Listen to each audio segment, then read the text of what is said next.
Friends, welcome to Anyut Kitchen. আজি ইয়াতে মই নতুন এটা ব্লগ বনাব খুজিছোঁ।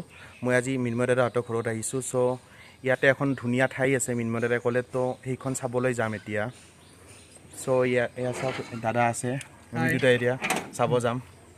চ' বলক।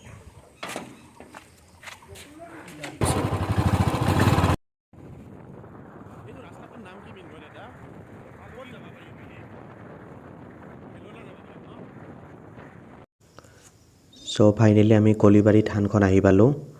এই ঠাইখিনিক জালিকাটা বুলি কয়। চ' আপোনালোকে দেখিছে কিমান ধুনীয়া পৰিৱেশ, পূৰা গ্ৰীণ চাৰিওফালে গছ গছনি।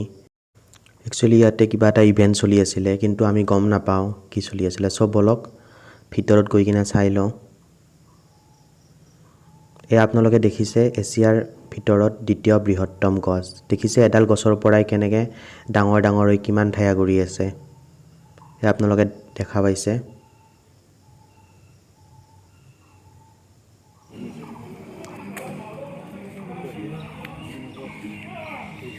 ইয়াতে দাদা কিবা ইভেণ্ট চলি আছে নেকি? হয়, আজি বিষ্ণুৰাভা দিৱস নহয়? অঁ, আজি 20 জুন ন?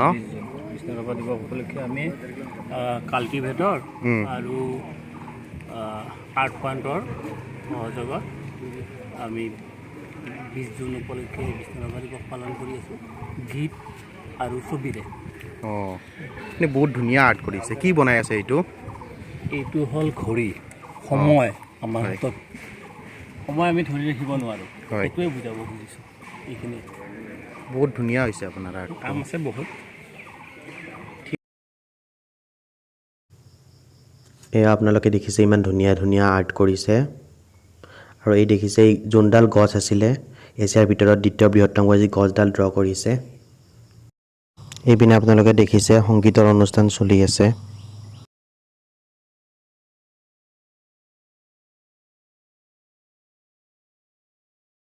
ত' গাইজ আপোনালোকে দেখিলে ইয়াতে আজি ইমান ধুনীয়া এটা পৰিৱেশ সৃষ্টি হৈছে।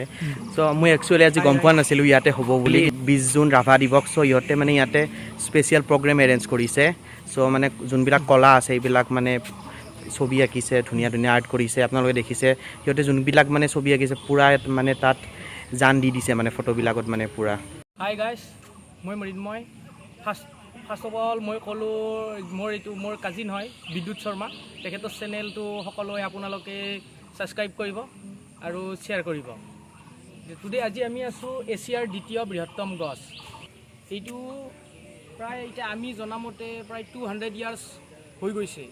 এতিয়া এছিয়াৰ দ্বিতীয় বৃহত্তম গছ। এতিয়া এটা গছৰ পৰাই যিটো শিপা ওলায় বহুতজোপা গছ হৈছে। আৰু প্ৰায় টোটেল গছজোপাই প্ৰায় 2 বিঘা মাটি আগুৰি আছে গোটেই গছজোপাই। এতিয়া চৰকাৰে বস্তুটো ফেঞ্চিং কৰি দিছে গছজোপা সংৰক্ষণৰ কাৰণে। যিটো ইয়াৰ চাইণ্টিফিক নেম যিটো বানায়ান ট্ৰী সেই বুলি কয়। আমাৰ অসমীয়াত যিটো ধোপ প্ৰজাতিৰ গছ হয় সেইটো ইয়াৰ। চ' এইটোৱে। চ' ইয়াতে শিৱ মন্দিৰ আছে। আপোনালোকে ইয়াতে ধূপ চাকি জ্বলাব পাৰে। আপোনালোকে ৰাস্তাৰ কাষতে দোকান পাব, ধূপ চাকি চব তাত পায়। চ' মন্দিৰত অহাৰ আগতে আপোনালোকে তাত কিনি ল'ব ধূপ চাকি, তাৰপিছত ইয়াতে জ্বলাব পাৰে। চ' ফাইনেলি মই পেহীৰ ঘৰ আহি পালোঁ। এতিয়া মোক পেহীয়ে চিকেন বনাব দিছে। চ' মই চিকেন বনাব ষ্টাৰ্ট কৰিছোঁ। ইয়াতে মই 5 চামুচমান সৰিয়হৰ তেল দিছোঁ। তাৰপিছত ইয়াতে মই আধা চামুচ পাঁচফোৰণ দিছোঁ।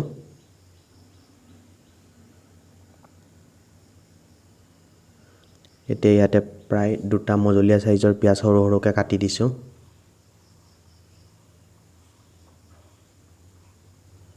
তো এইখিনি এতিয়া মই ভালকৈ লৰাই দিছোঁ।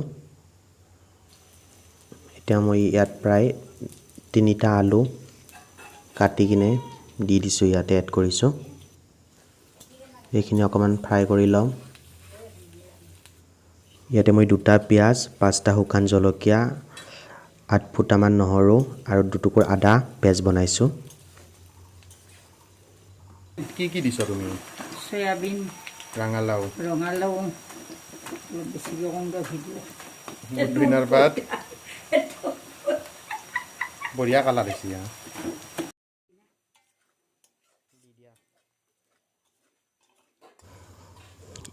ইয়াতে এতিয়া মই মাংসখিনি এড কৰিম।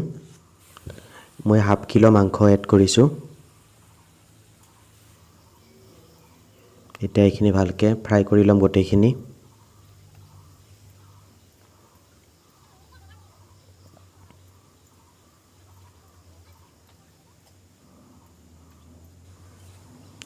ইয়াতে 1 চামুচ, ডাঙৰ চামুচেৰে 1 চামুচ হালধি গুড়ি দিছোঁ।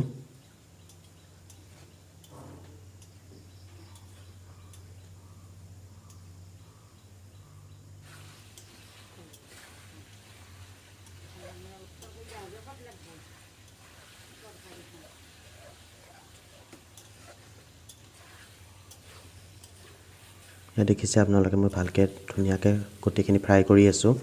নিমখ আপোনালোকৰ সোৱাদ অনুযায়ী দিব পাৰে। মই ইয়াতে 1 চামুচ নিমখ এড কৰিছোঁ। আপোনালোকে নিজৰ সোৱাদ অনুযায়ী নিমখ দিব।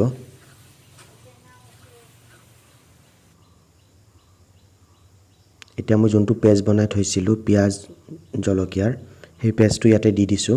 প্ৰায় 3 চামুচ পেষ্ট দিছোঁ।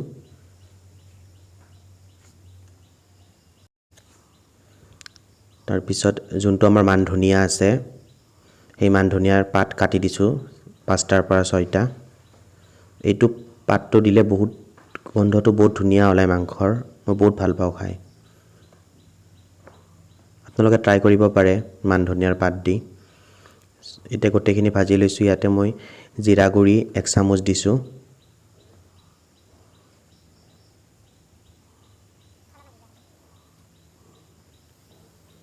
অকণমান পানী দি দিছোঁ, নহ'লে লাগি ধৰিছে তলৰ পিনে। পানী অকণমান দি আকৌ অকণমান ভাজি ল'ম।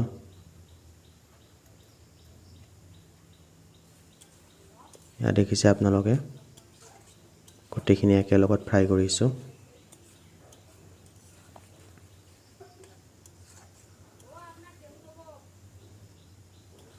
এয়া পানীটো নোহোৱা হৈ গৈছে।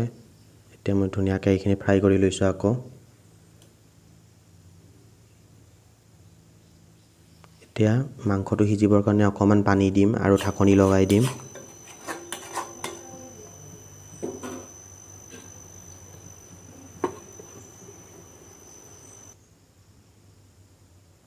ঢাকনি গুচাই দিছোঁ। এতিয়া মাংসটো প্ৰায় সিজিয়ে গৈছে। আলুবিলাকো সিজিছে।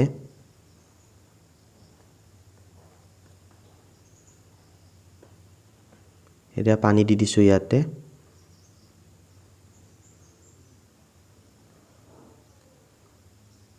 এইখিনি এতিয়া শুহিব দিম।